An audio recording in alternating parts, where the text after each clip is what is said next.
Universal's preparing to demolish Fear Factor Live.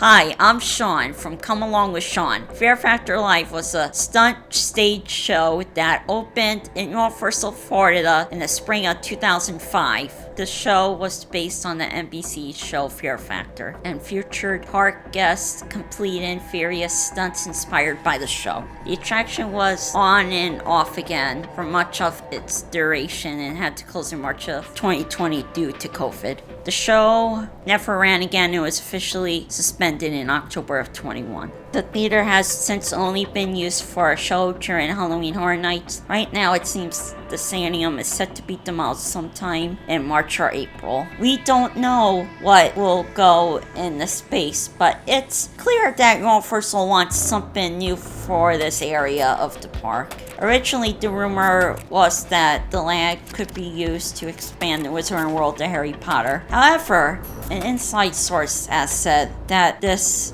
new attraction will not tie in to any of the attraction or an IP on either side of it. I would love to see the Secret Life of Pets ride go into space.